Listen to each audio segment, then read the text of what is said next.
नमस्कार दोस्तों। स्वागत है आपका घर वाइएस के यूट्यूब प्लेटफॉर्म पे। मैं मॉनेटरी पॉलिसी पढ़ा रहा था, तो उस सिस्टम में मैं सारे डायमेंशन उसके कवर कर दिया था। कुछ चीज़ें अंत में छूटी थी जिसको बताना बहुत आवश्यक हो जाता है, और ख़ास तौर पे इसमें हम पेमेंट सिस्टम के बारे में जानेंगे कि भारत में किस तरीके से पेमेंट सिस्टम होता है। उसके अंतर्गत एक इम्पॉर्टेंट टॉपिक है जिसे कोर बैंकिंग सिस्टम कहते हैं।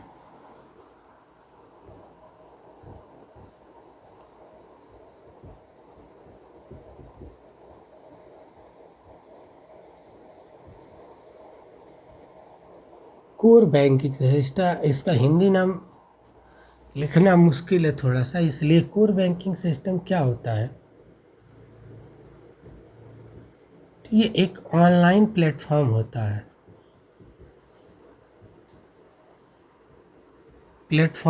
है।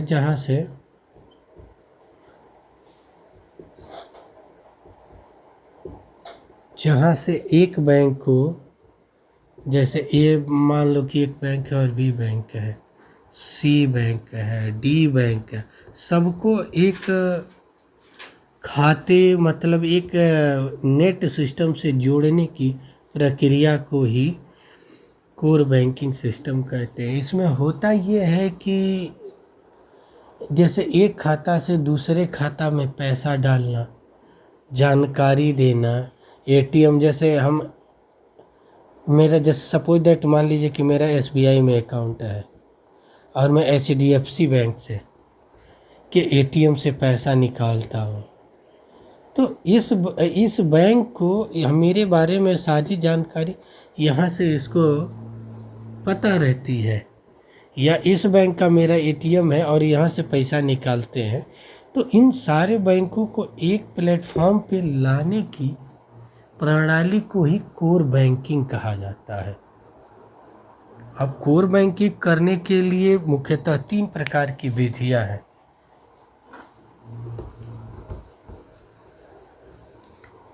जिसमें पहला होता है RTGS, real time gross settlement. दूसरा होता है एनएफटी,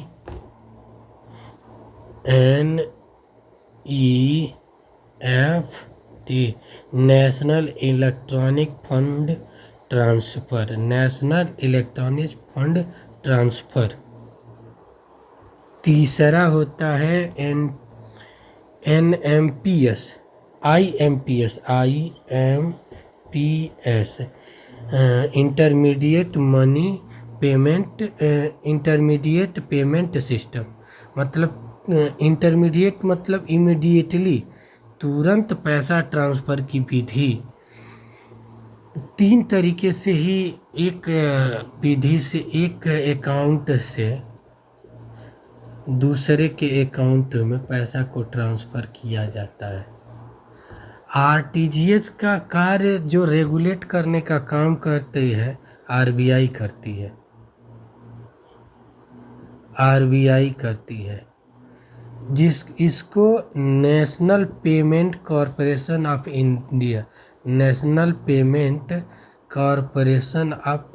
इंडिया द्वारा किया जाता है। एक संस्थान है जिसके द्वारा ये रेगुलेट करने का काम करती है। होता ये है कि आरटीजीएस डेली नहीं होता है, ये 24 घंटे होने वाला कार्य नहीं होता है। इस बैंकों में जिस तरीके से छुट्टी के दिन ये नहीं होगा। दूसरी चीज़, इसमें कम से कम मिनिमम जो अमाउंट होता है 2 लाख ट्रांसफ़र किया जाता है, इसकी सुविधा होती है। तो ये सारी चीज़ें आरटीजीएस में रियल टाइम ग्रॉस सेटलमेंट के तहत एक से दूसरे में जो ट्रांसफ़र करने की बात की जाती है, ये काम होता है, आरबीआई द्वारा रेगुलेट किया जाता है। जबकि एनईएफटी के लिए, इसमें पैसा ट्रांसफ़र करने के लिए किसी प्रकार की आपको टाइमलाइन गाइडलाइन की आवश्यकता नहीं होती है कि छुट्टी के दिन नहीं कर सकते हैं। ये एनपीसीआई द्वारा होता है 24 घंटा। ये 24 घंटे सुविधा 24/7 है। ये ट्रांसफ़र किया जाता है। इसमें किसी व्यक्ति का पैसा ट्रांसफ़र करना हो, जैसे सपोज दैट मान लेते हैं, तो ऑनलाइन पेमेंट होता है, नेट बैंकिंग वो इस माध्यम से होता है, जिसमें जो अकाउंट धारक होता है उसका अकाउंट नंबर होता है, मेल डिटेल्स होता है, नाम होता है, मोबाइल नंबर होता है। इन सारी की आधारों पे जो पेमेंट करने का काम किया जाता है वो ऑनलाइन पेमेंट में NEFT national electronic fund transfer का काम किया जाता है। जबकि ये क्या होता है, इमीडिएटली पेमेंट सर्विस IMPS। इसको समझने के लिए आपको दो चीज़ें समझना पड़ेगा। और 99% जो भी पढ़ा लिखा एक जनरेशन है कहीं ना कहीं इस चीज़ से जुड़ी हुई है, जो मोबाइल ट्रांसफ़र से करता है। जैसे UPI का आप नाम सुने होंगे, भीम का नाम सुने होंगे। ये क्या होता है इसके बारे में, इसका बेस्ट एग्जांपल है समझने का है तो पेटीएम समझ लें। पेटीएम समझ लें। दूसरा फ़ोन पे समझ लें। जैसे काम करता है, जो चीज़ें आता है, इसके लिए कोई छुट्टी की ज़रूरत नहीं है, किसी दिन की ज़रूरी नहीं है। ये भी 24/7 काम करता है। इसमें होता है कि व्यक्ति का मोबाइल नंबर रजिस्टर्ड होता है। RBI की गाइडलाइन ये भी सब फॉलो करते हैं। मोबाइल नंबर रजिस्टर्ड होता है, एक अकाउंट से दूसरे अकाउंट में पैसा ट्रांसफ़र किया जाता है। जब बात आती है फुल फॉर्म की, तो यूनाइटेड पेमेंट इंटरफेस इसका फुल फॉर्म होता है। इसका भारत इंटरफेस फॉर मनी, इसका होता है भारत इंटरफेस फॉर मनी।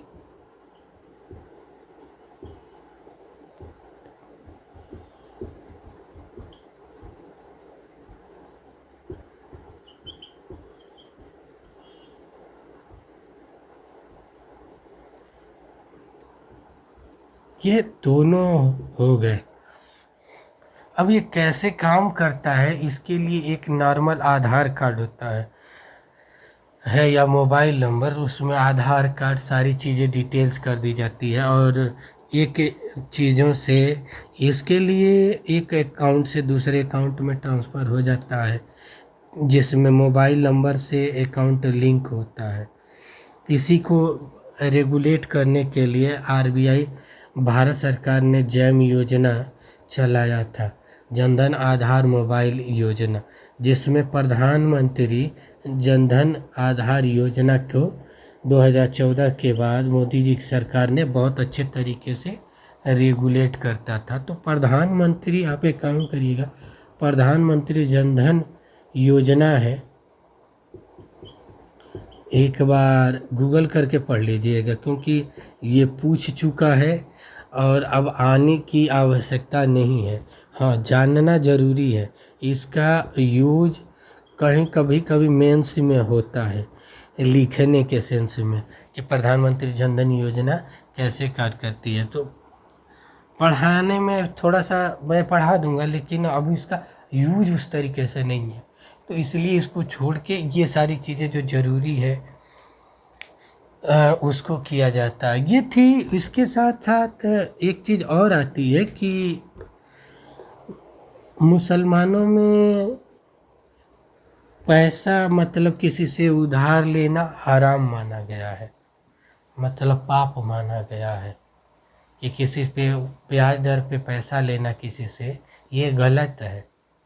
तो इस चीज़ों को दूर करने के लिए भारत सरकार ने एक योजना चलाई, एक बैंक बनाया जिसे इस्लामिक बैंक कहते हैं।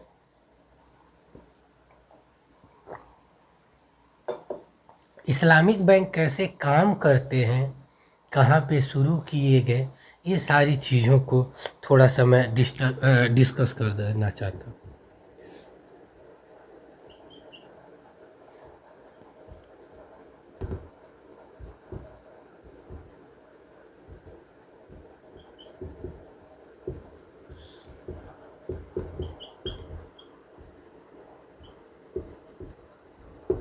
भारत में इसकी पहली बार जो शुरुआत हुई थी केरल राज्य में, एकमात्र राज्य था जहाँ पे केरल में इसकी शुरुआत की गई।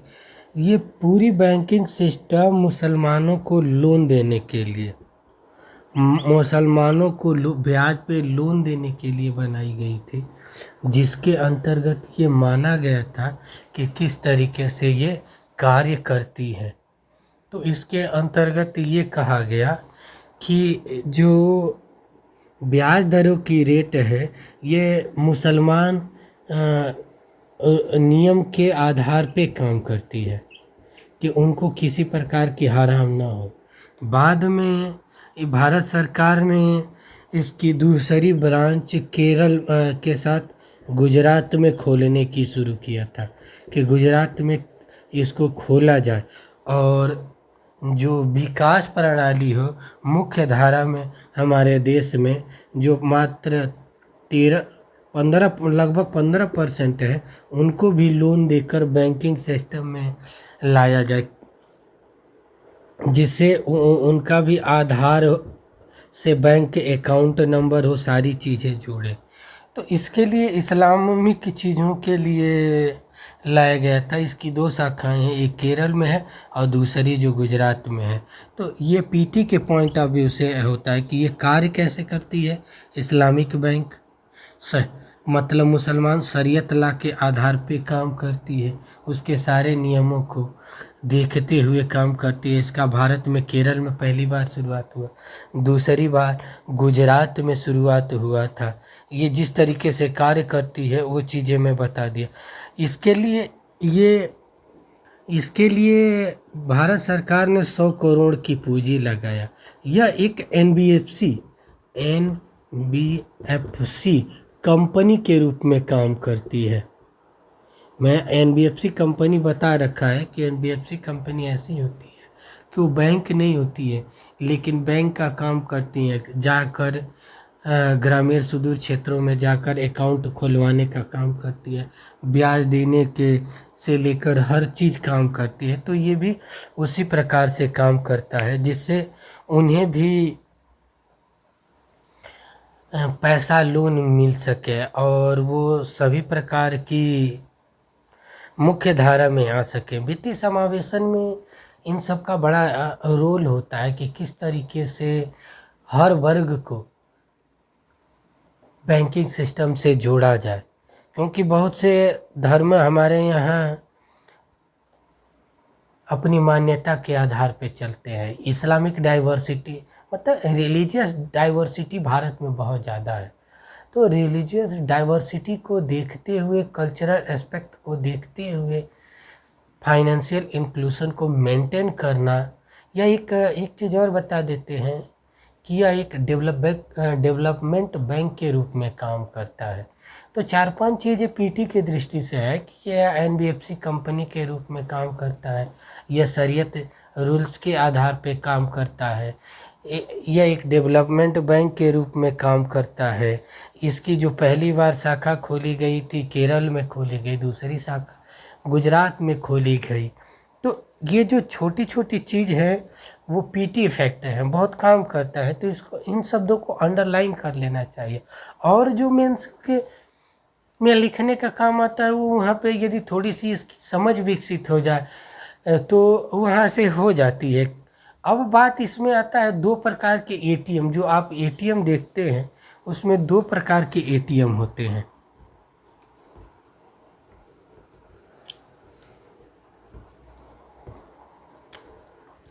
White level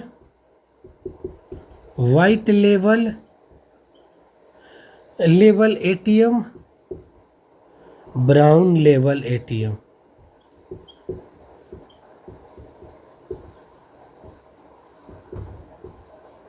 white label ATM, brown label ATM.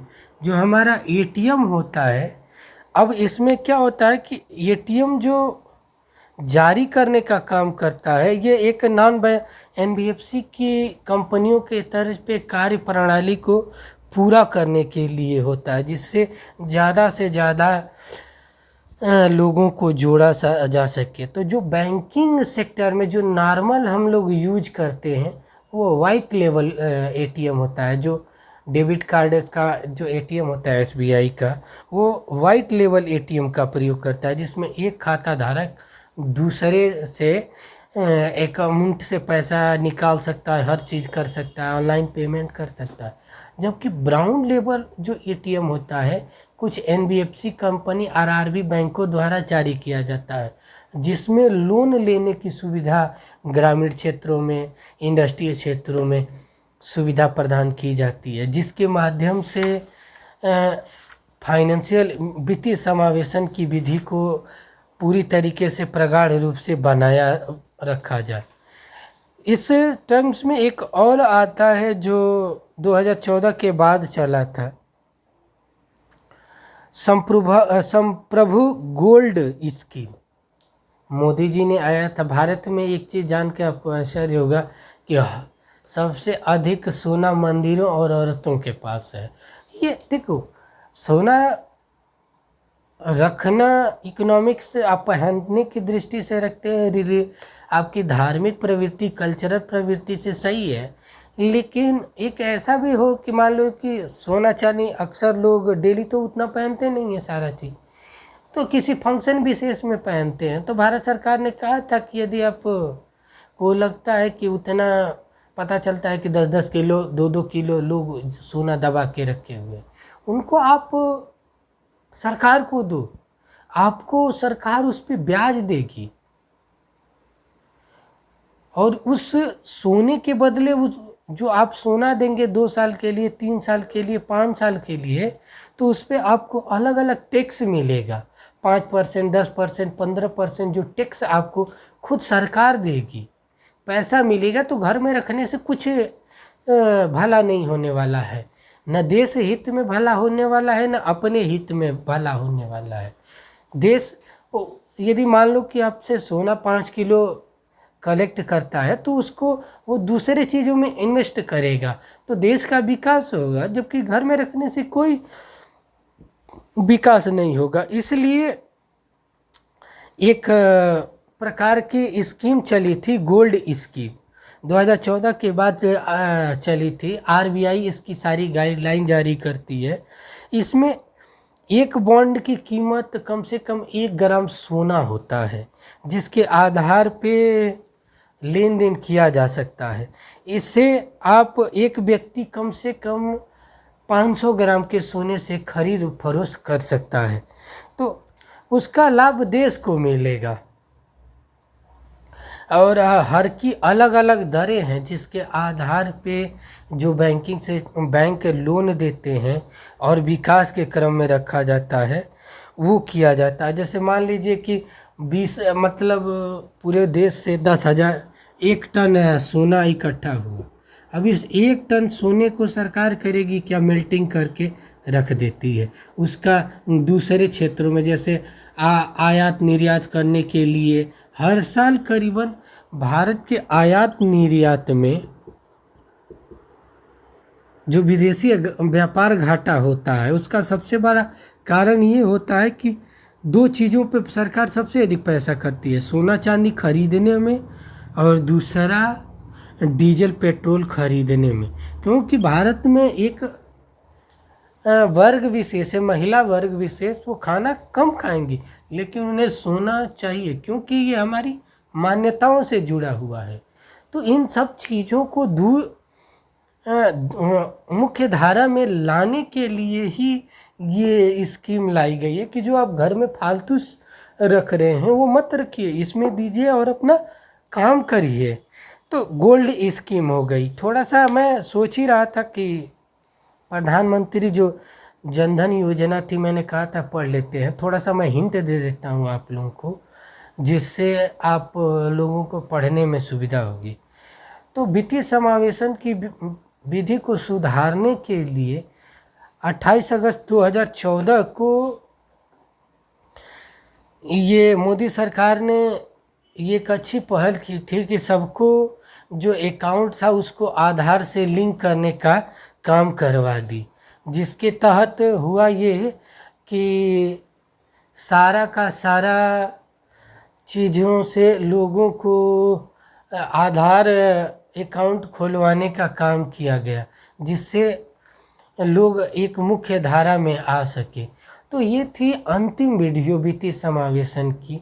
हाँ, इसके साथ साथ आप लोगों से एक चीज़ और कहेंगे, वित्तीय समावेशन में जितना टॉपिक था मैंने कवर कर दिया।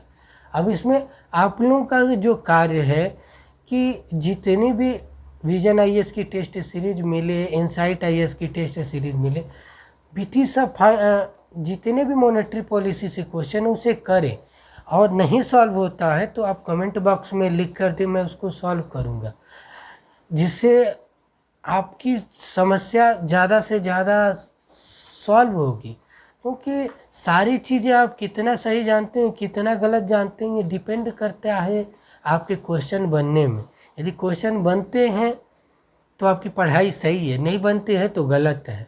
वैसे मैं वो हर लाइन ही बता देता हूँ, 2-2 बार रिपीट कर देता हूँ जो पीटी के फैक्ट्स होते हैं, और नहीं तो ज़्यादा वो चीज़ें होती जो मेंस की होते हैं वो भूल के डिक कर देते हैं।